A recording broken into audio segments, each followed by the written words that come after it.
नमस्कार जंटे में स्वागत है आपका। मैं हूं योगेंद्र। आप देख रहे हैं बड़ी खबर। बड़ी खबर में हम बात करेंगे कोरोना की तीसरी लहर दस्तक दे चुकी है। अधिकृत रूप से इसे कोई स्वीकार करे ना करे, लेकिन आंकड़े और परिस्थितियां साफ दिखाई देती हैं। अब बचाव कैसे हो सकता है, क्या करना चाहिए? दुनिया के तमाम मुल्क हम जिन्हें देखें वो सावधानी से ही कोरोना पे पार पटक पाए। आपकी वैक्सीनेशन है, वो उसका प्रोटोकॉल है, आप जरूर लगवाएं। डॉक्टर्स की सलाह को माने। आप अपने आप को भीड़ से बचा के रखने की पूरी कोशिश करें। यानी कि आप उसमें चले जाइए कि 2020 जब लॉकडाउन लगा था और हम बार बार अपने हाथ सैनिटाइज कर रहे थे, हाथ धो रहे थे, वो तमाम जो चीजें हैं वह एक बार वापस आपको आना होगा। डेल्टा वेरिएंट जिस तरह से आया उसकी तबाही हमने देखी। ओमिक्रॉन उससे तीव्र है, लेकिन अभी कुछ डेथ केस आए सामने। लेकिन अभी क्या होगा कुछ कहना बहुत मुश्किल है, लेकिन बचाव ही यानी कि सावधानी ही इसका बचाव है। तो चले आज हम बिना किसी राजनीतिक दलों के हम हमारे विशेषज्ञों के साथ हैं, जो डॉक्टर्स हमारे साथ जुड़ रहे हैं। डॉक्टर पंकज आनंद हमारे साथ जयपुर से जुड़ रहे हैं, जाने माने फिजिशियन हैं। डॉक्टर सारिका वर्मा हमारे साथ गुरुग्राम से जुड़ रही हैं, जानी मानी ENT की विशेषज्ञ हैं। और डॉक्टर SD शर्मा साहब हमारे साथ जुड़ेंगे, शिशु रोग विशेषज्ञ। ये तीन हमारे साथ विशेष आग्रह पे हमारे पैनलिस्ट हैं। ये बड़ा ही डॉक्टर्स के लिए अहम और अहमियत वाला समय होता है, लेकिन आग्रह पे जुड़े। आपका लास्ट से पहले मैं आभार जताना चाहूंगा। डॉक्टर पंकज जी के पास जाना चाहूंगा। सर, हम ये मान के चल सकते हैं कि तीसरी लहर आ चुकी है? बिल्कुल, निसंदेह। जिस तेजी से केसेस आ रहे हैं पिछले 3 दिन में, अचानक मुझे याद आ गई पहली वेव और सेकंड वेव का, जो जहां सड़ जाने लगी थी। बिल्कुल वही बिहेवियर है। हमारे पास बहुत सारे फोन आ रहे हैं मित्रों के, मरीजों के। अस्पतालों में भी हलचल अचानक बढ़ गई है। Classical upper respiratory tract infection के पेशेंट्स आ रहे हैं। उनमें से जो लोग तैयार होते हैं टेस्ट कराने के, उनमें अधिकांश बहुत सारे मामलों में अब पॉजिटिव केसेस दिख रहे हैं। तो इसमें कोई शक नहीं है कि थर्ड वेव के बीच में अब हम हैं। जी, डॉक्टर सारिका आपके पास आना चाहूंगा। दिल्ली रेड जोन में माना जा रहा है जिस तरह से केसेस आए हैं। NCR का जो एरिया है, गुरुग्राम, और अभी क्या पोजीशन है? जैसे आपने डेल्टा वेरिएंट के वक्त आप जब हमारे साथ में जुड़ी थी तो आपने साफ कहा था कि लंग्स को बहुत जल्दी पकड़ रहा है और हमें सावधान रहना होगा। ओमिक्रॉन के कुछ इस तरह के सिम्टम्स आ रहे हैं और किस तरह की सावधानी की आवश्यकता है? तो देखिए, ओमिक्रॉन जो है वो डेल्टा से भी कई गुना ज्यादा इन्फेक्शियस है। और अब तो कुछ लोग ये कह रहे हैं कि वो एयरबॉर्न भी हो जा रहा है। तो आपको ये ध्यान रखना है कि अगर आप मास्क यहाँ का यहाँ भी रखेंगे तो डेफिनेटली आपको हो जाएगा। कोई भी ऐसा एरिया जहाँ पर जैसे एरोप्लेन है, ट्रेन है, जहाँ पे वेंटिलेशन नहीं होता, या ऑफिस बिल्डिंग है जो बंद है, या थिएटर है, तो ऐसी जगहों को तो बिल्कुल अवॉइड करिए जितना आपसे हो सके। क्योंकि अगर आपने कुछ घंटे वहां बिता लिए, more than 4 hours in one place with poor ventilation, एक भी पेशेंट को होगा तो लाइक्लीहुड है कि हर बंदा अपने घर वो इन्फेक्शन लेके जाएगा। फॉर्चुनेटली इसका डिजीज माइल्ड है, पर ऐसा नहीं है कि ऑक्सीजन की कमी नहीं हो। जी, एल्डरली पेशेंट है, उसको हॉस्पिटलाइजेशन की जरूरत पड़ी। प्रॉब्लम ये है जब ये बीमारी इतनी तेजी से फैलती है, तो आपको याद होगा डेल्टा वेव के टाइम 6 हफ्ते लगे थे, तो बड़ा ड्रॉप करा। तो हम अभी थर्ड वेव शुरू हो चुकी है इंडिया में। आपको पता है US में कल 1 मिलियन केसेस एक दिन में पॉजिटिव हुए हैं, तो उसका टेस्टिंग भी कर रहे होंगे। हम मान के चले जो भी अपर रेस्पिरेटरी इन्फेक्शन आज आ रही है वो कोविड ही हो। टेस्ट भी अगर करवा सके तो ठीक है, क्योंकि टेस्ट भी ओवरवेल्म हो जाते हैं। एक पॉइंट के बाद टेस्टिंग भी नहीं हो पाती है। आप हर पेशेंट जिसको अपर रेस्पिरेटरी इन्फेक्शन है वो अपने आप को आइसोलेट करें, घर में रहे 7 दिन। अब पिछली बार 2 हफ्ते था, अब ये 7 डेज ऑफ आइसोलेशन हो गया है। ये एक नया बदलाव आया है आज कोविड की मीटिंग की, हमारी टास्क फोर्स डिस्ट्रिक्ट की। तो 7 दिन आपने घर पे रहना है। ज्यादातर अधिकांश लोग ठीक हो जा रहे हैं, रेस्ट करना है और वही सभी प्रोटोकॉल फॉलो करने हैं। कोई भी भीड़ भाड़ वाले इलाके में मत जाइए। घर से बाहर तभी निकले अगर बहुत ज्यादा जरूरत है। वर्क फ्रॉम होम करिए। बच्चों का तो वैसे ही स्कूल नहीं है। बिना बात के घर से बाहर मत निकलिए। 4 हफ्ते की बात है, 6 हफ्ते बाद होपफुली ये सब अंडर कंट्रोल आ जाएगा। जी बिल्कुल। आनंद साहब आपके पास आना चाहूंगा। कोई भी वायरस जिस तरह से स्प्रेड करता है तो उसके बाद एक पीक पे जाने के बाद में जनरली सुनते हैं कि पीक के बाद में वो डाउन आता है। साउथ अफ्रीका में ये सब कुछ हम देख रहे हैं, वहां डेथ केसेज नहीं आए, लेकिन हाँ ये बात सही है कि वहां पे संक्रमण बहुत जबरदस्त तरीके से रहा। यहाँ अगर कोई पेशेंट जानना चाहे घर बैठ के वो क्या करे, उसको किस तरह के सिम्टम दिखाई देते हैं, ओमिक्रॉन या अभी डेल्टा भी रन कर रहा है, या कहें कि कोरोना, क्या कुछ उसे लगे तो कैसे करना चाहिए? और सपोज किसी को आप जो सिम्टम बताते हैं वो दिखाई देते हैं, वो करे क्या पहले?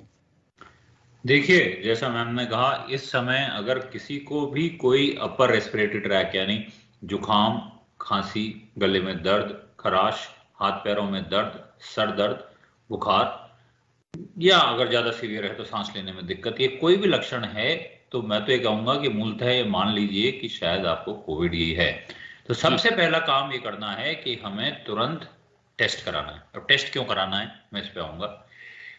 देखिए, अभी डेल्टा वेव के बाद अभी हमारे पास कुछ और साधन जुड़े हैं, कुछ और चिकित्सकीय हमारे पास साधन आए हैं जो हम अगर जल्दी दे दें तो क्लियरली प्रूव हो गया है कि सीवियर डिजीज बच सकती है। जैसे कि एक दवाई का नाम आप सुन रहे होंगे, मोनुलिप्राविर करके नाम से एक दवाई आई है, एंटीवायरल है।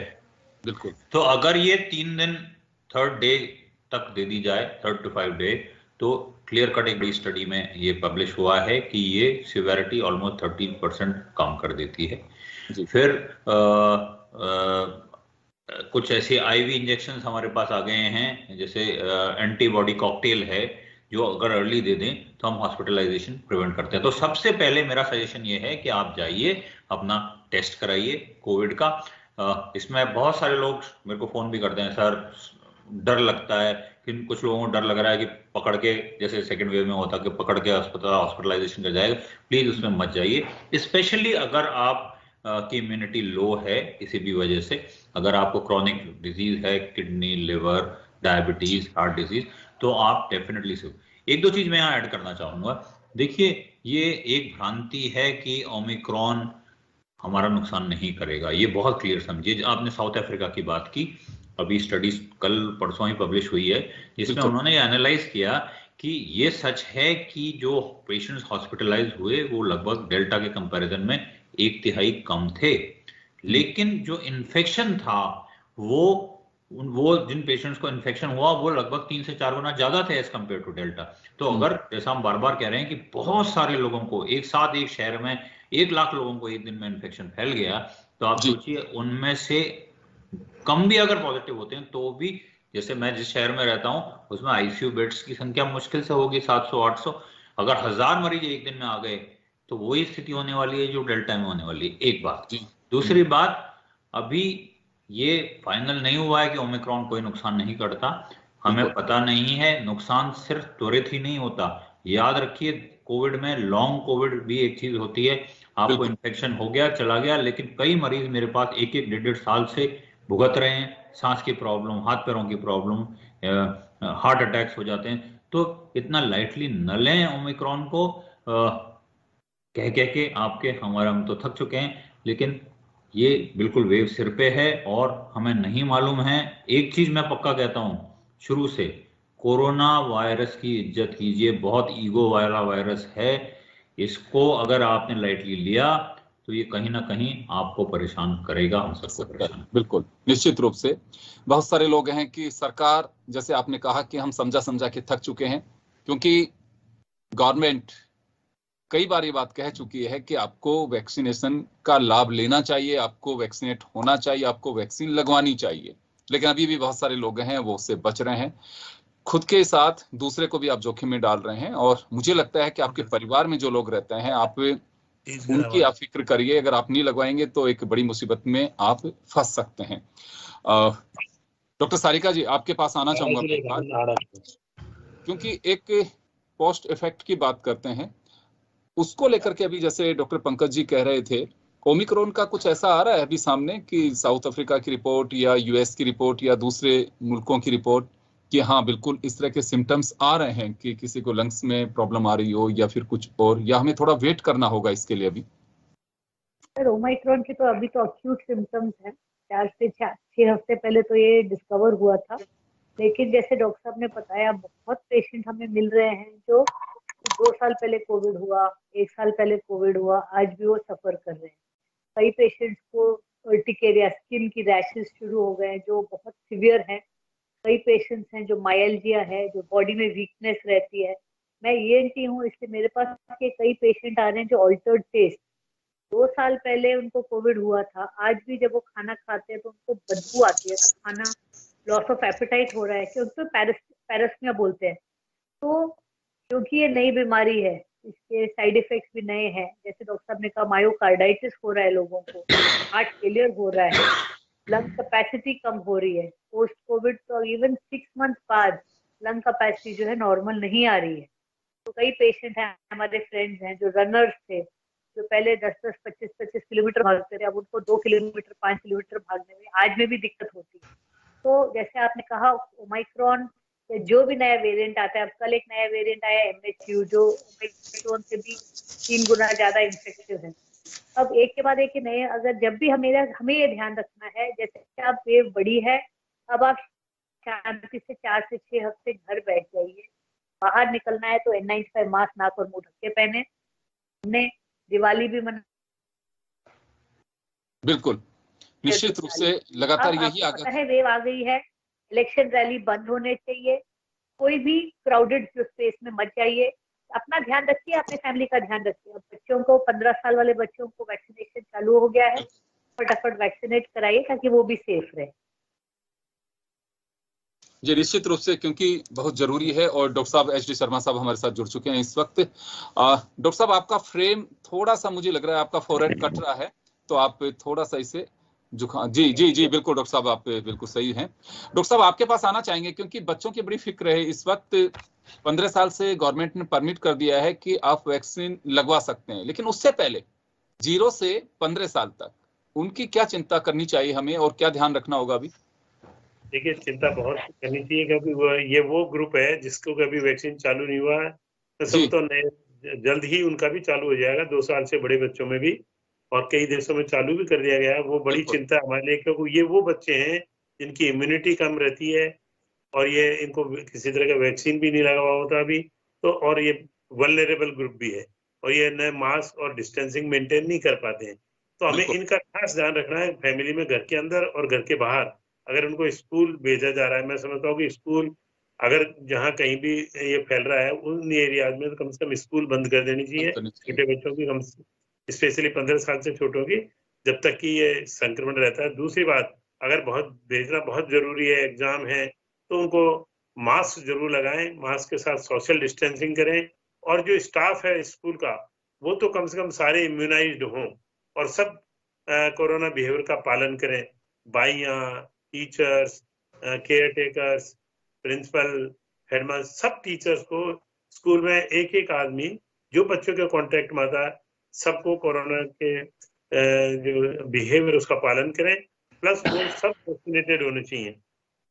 और घर में जब वो आता बच्चा, तो ऑटो रिक्शा या जिसके थ्रू जिसमें जा रहा है वो, उसका ये देख लें, पहले इंश्योर करें घर वाले और स्कूल वाले कि जो ऑटो चालक है वो का पालन कर रहा है कि नहीं, वो वैक्सीनेटेड है या नहीं।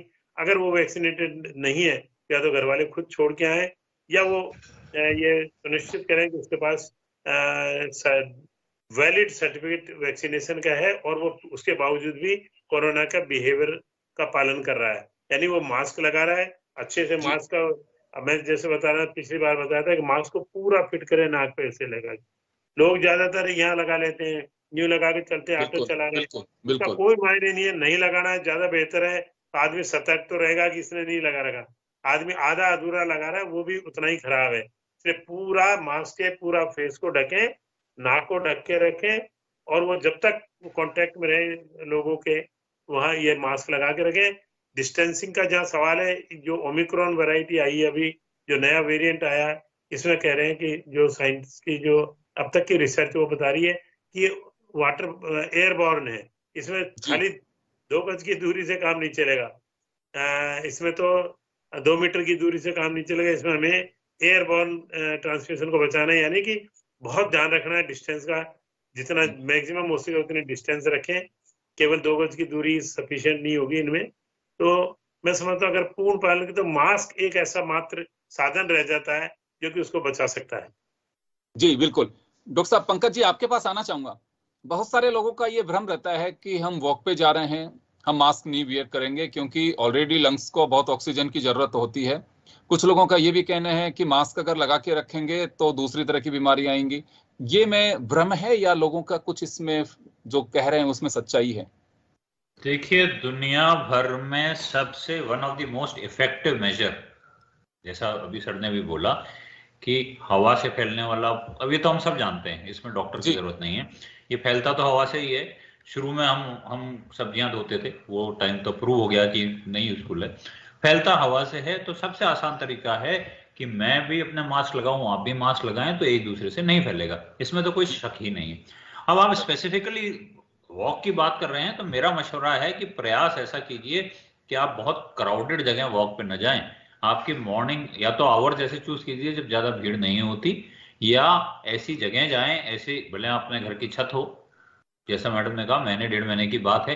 देखिए, साउथ अफ्रीका में ये पीक एकदम वैसी पीक नहीं लग रही है जैसे सेकेंड वेव में थी, जो लंबी पीक चलती थी, जैसे जिसको कहा जा रहा है ये माउंट एवरेस्ट है, माउंट किलिमंजारो नहीं है, ऐसा कहा जा रहा है। तो ये एकदम आएगी पीक, और मेरा मानना है महीने 1.5 महीने में ये मोस्ट प्रोबेबली चली जाएगी। लेकिन तब तक ध्यान रखना है, आप छत पे घूमिए, मास्क मत लगाइए। अगर आप स्ट्रेनस एक्सरसाइज कर रहे हैं, आपकी हार्ट रेट बहुत बढ़ रही है, आपको लगता है ऑक्सीजन डिमांड ज्यादा है, तो बेटर है कि मास्क न लगाएं, लेकिन आपकी एक्सरसाइज, क्राउड से बचिए, क्राउड से बचिए। जी बिल्कुल। डॉक्टर सारिका, आपके पास आना चाहूंगा कि क्योंकि बहुत सारे लोग हैं कि वॉक भी करते हैं और कुछ लोगों का कहना है कि नहीं, मास्क हम लगाएंगे तो दूसरी तरह की बीमारियां होंगी। तो जैसे डॉक्टर साहब ने कहा, दोनों चीज आपको ध्यान रखना है, आपने अपनी फिटनेस भी देखनी है, एक्सरसाइज भी करना है। लेकिन अगर आप बिना मास्क के चलेंगे, आमने सामने आएंगे, एयरबॉर्न वाला वायरस है, तो आप डेफिनेटली संक्रमित भी होंगे। तो जैसे हमारे बिल्डिंग में उन्होंने रूल बनाया कि एक ही डायरेक्शन में चलना है, लेकिन मास्क पहन के चलना है। तो हम ये करते हैं कि मतलब मोटा वाला 3 लेयर या N95 पहन के वॉक नहीं करते, क्योंकि आपका सांस फूल जाता है। तो एक पतला मास्क पहन ले, कपड़े का मास्क पहन ले। But it is very difficult. अगर आप तेज चल रहे हैं या कोई स्पोर्ट खेल रहे हैं, तो मास्क आपको उतारना पड़ेगा। ज्यादातर बिल्डिंग्स गुड़गांव में तो परमिट नहीं करती है विदाउट मास्क वॉकिंग, और वो आपकी सेफ्टी के लिए अच्छा है। अगर हो सके, और आप अगर हाई रिस्क कैटेगरी में, खासकर डायबिटिक या अबाउ 60 ईयर्स या हाइपरटेंसिव, तो आप थोड़े दिन, 15 दिन जो है घर के अंदर सैर कर लीजिए, बाहर मत जाइए। इस समय ओमाइक्रोन का खतरा ज्यादा है, 4 हफ्ते बाद ठीक हो जाएगा, तो आप सैर कर लीजिए। जिंदगी सबसे जरूरी है, उसके बाद फिटनेस, उसके बाद सब कुछ। बिल्कुल, निश्चित रूप से जान है तो जहान है, और ये सब कुछ यहीं रहेंगे। हमें थोड़ा सा प्रिकॉशन का ख्याल रखना होगा, ध्यान रखना होगा। ये सावधानी के मेजर्स हैं जो आपको अपनाने हैं। कहीं कोई इसको आफत या ये मत मान के चले कि कुछ लोग शान समझ के चलते हैं कि देखो कुछ नहीं, हमने ना कोई वैक्सीन लगवा के रखते हैं, लेकिन दूसरों को भ्रमित करते हैं कि हमने वैक्सीन नहीं लगवाया, देखिए कोई मास्क नहीं, कुछ नहीं, ये फैलाई हुई भ्रम है, ये कुछ नहीं है। आपको ध्यान रखना है। पूरी दुनिया के विशेषज्ञ अगर कोई बात कर रहे हैं, साइंटिफिक रीजन अगर कोई दे रहे हैं, तो उसे गौर करना चाहिए। मैं उन शब्दों का प्रयोग नहीं कर सकता जो लोग अभी इस तरह के बयान करते हैं कि नहीं कुछ भी नहीं है, कुछ भी नहीं है। डॉक्टर साहब, एक आखिरी सवाल आपसे होगा, एचडी शर्मा साहब, क्या बच्चों के लिए अभी जैसे आपने कहा कि ये तो ध्यान रखने ही होंगे, लेकिन एक सिम्टम को लेकर के मैंने डॉक्टर से अभी जानकारी चाहिए, बच्चों में किस तरह के सिम्टम हो तो हमें ज्यादा केयरफुल होकर चिकित्सकीय सलाह लेनी चाहिए, क्योंकि इस वक्त वेदर चेंज भी है। देखिए, बहुत अच्छा सवाल किया। ये बहुत बड़ा बात है कि आजकल वैसे भी सर्दी का मौसम है, इसमें खांसी, जुकाम, बुखार, ये कॉमन चीजें हैं, जो कि दोनों में, कोविड में भी होता है और सादा वायरल फ्लू में भी होता है। लेकिन जो खास बात है, बुखार, अचानक बुखार बढ़ रहा है अगर किसी बच्चे को बिना जुकाम खांसी के भी, तो वो जनरली देखा गया कि कोविड पॉजिटिव आ जाते हैं। यहाँ भी देखा कि काफी बच्चे एसिम्प्टोमेटिक होते हैं, सिंपल सी जुकाम है और उनमें पॉजिटिव पाया गया। अभी इन दिनों में मैंने देखा कि बच्चों, तो ये कोई जरूरी नहीं है। साधारण जुकाम, खांसी, तेज बुखार अगर है बच्चे को, गले में दर्द है और खांसी नहीं है, तो भी ये समझ लें कि कहीं वो ये ओमिक्रॉन का या कोविड का शिकार तो नहीं हो गया, क्योंकि ये वो बच्चे हैं जो कि अभी तक अनइम्यूनाइज्ड हैं, इनको टीके नहीं लगे हुए, और यही ज्यादा वल्नरेबल हैं। तो अभी किसी भी बच्चों को इस सीजन में अगर जुकाम, खांसी या बुखार है, तो मैं समझ रहा हूँ उसको टेस्ट करवा लेना चाहिए, कोविड RT-PCR, जिससे कि हमको ये पता लग सके कि उसको ये बीमारी तो नहीं है। ये जानना इसलिए जरूरी है कि औरों को लगाएंगे नहीं तो बच्चों में जुकाम, खांसी है तो घर में जितने भी लोग रह रहे हैं उनमें वो लगने का खतरा रहेगा। इसलिए हर बच्चे में या बड़े में अगर ये लक्षण आ रहे हैं, जुकाम, खांसी, गले में दर्द, शरीर में दर्द बॉडी एक्स है तो तुरंत उनको, या हेडेक है तो तुरंत उनको ये टेस्ट करवाना चाहिए और डॉक्टर की सलाह लेनी चाहिए। जी, चलिए मैं माफी चाहूंगा, समय का अभाव है, तो हमारे चिकित्सकों की सलाह आपने सुनी, निश्चित रूप से आपको जहन में उतारनी चाहिए, आपके हित के लिए सोच रहे हैं और जो सलाह दे रहे हैं उसे मानना चाहिए। यही एक बड़ा बचाव का कारण हो सकता है, क्योंकि आप ज्ञानी हैं, इसमें किसी को कोई संदेह नहीं है, लेकिन चिकित्सक भी अपनी पढ़ाई करके इस स्तर तक पहुंचे हैं, उनके ज्ञान को भी आपको सहन करना चाहिए और समझना चाहिए। डॉक्टर साहब पंकज जी कुछ कहना चाह रहे हैं, लेकिन मैं माफी चाहूंगा सर, समय का अभाव है, मैं रोकना चाहूंगा। तो चलिए, बहुत बहुत शुक्रिया आप सभी का, और बड़ी खबर में इतना ही, दीजिए इजाजत, नमस्कार।